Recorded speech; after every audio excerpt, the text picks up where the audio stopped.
In Japan, there's a word, karoshi, that means death from overwork. It's not a metaphor. People literally die at their desks from exhaustion. And here's the part that should disturb you. In certain contexts, karoshi is spoken about with a kind of reverence, as if the person who worked themselves to death demonstrated the highest form of dedication, as if dying for your productivity is honorable. That's not a cultural quirk. That's the logical endpoint of a moral system that equates suffering with virtue. Work until it kills you, and your death becomes a testament to your character. The lazy, ambitious man looks at that and sees the lie for what it is. That the system doesn't value your effort. It values your compliance. And it taught you to call compliance character so you'd never stop to calculate the cost. Nietzsche identified something operating underneath every civilization that most people never see. He called it slave morality, a value system created not by the powerful, but by the powerless. The people who had no choice but to suffer looked at their suffering and said, "This must be good, this must be noble, this must mean something." Not because it did, because the alternative, accepting that their pain was pointless, was unbearable. So they built an entire moral framework around it. Hard work is virtuous, sacrifice is honorable, meekness is strength, and rest, real rest, without guilt, without the nagging sense that you should be doing something, rest became sin, not formally, culturally. The person who rests while others grind is judged before they open their mouth. That framework didn't stay in the ancient world. It migrated into every institution you've ever been part of.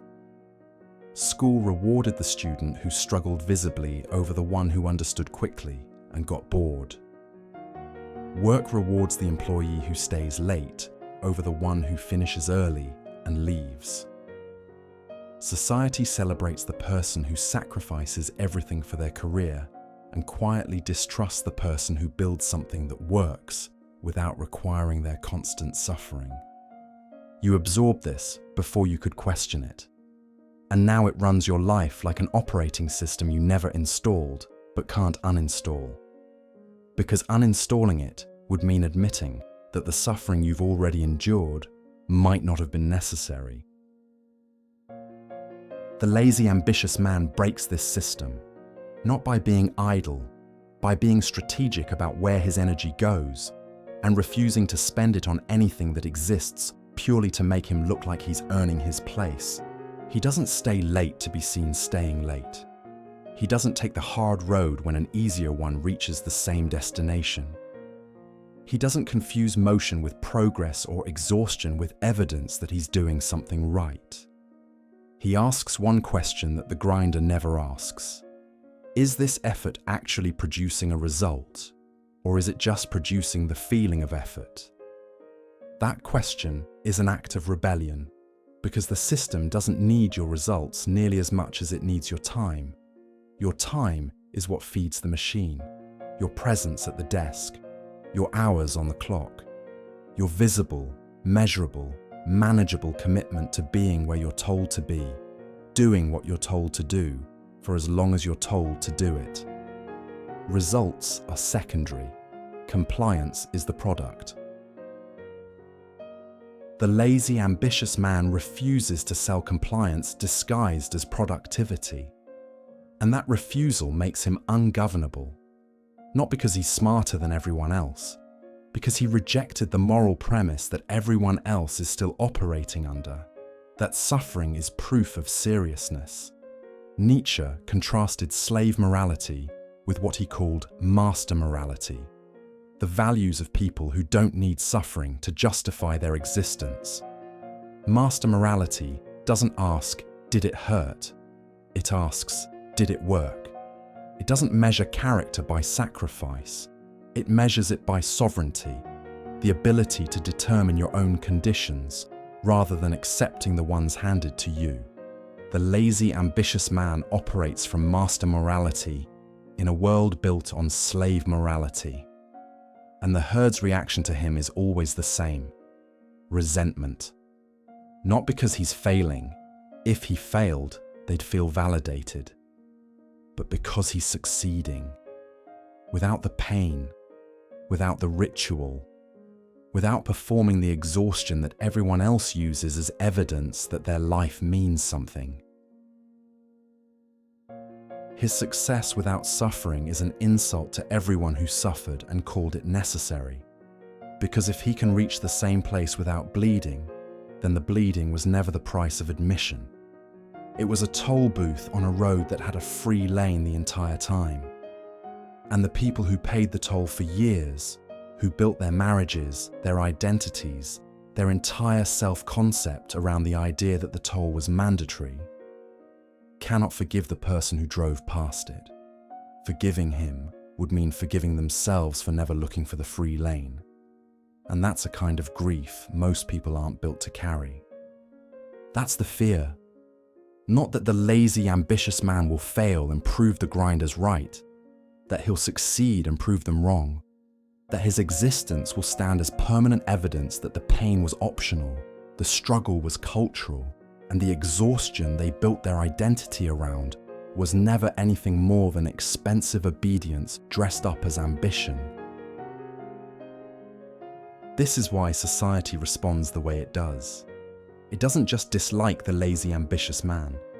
It moralizes against him. It calls him entitled, arrogant, unrealistic. Not because those words are accurate, but because moral language is the only weapon that works against someone who can't be dismissed on results. You can't call him a failure if he's winning, so you call him a bad person. You attack his character because his strategy is immune to criticism. Nietzsche predicted this with surgical precision. He said that the herd will always reframe its own limitations as virtues and the free individual's strengths as vices. The grinder calls his exhaustion work ethic, and the lazy, ambitious man's efficiency cutting corners. The language is moral. The function is control. If laziness can be made to feel like a sin, no one will ever try it long enough to discover that the effort they've been worshipping was never the thing producing the results. The truth the lazy, ambitious man carries, the one society cannot allow to spread, is simple. Most effort is wasted. Most work exists to fill time, not produce value. Most of what people call discipline is just the inability to sit still without guilt.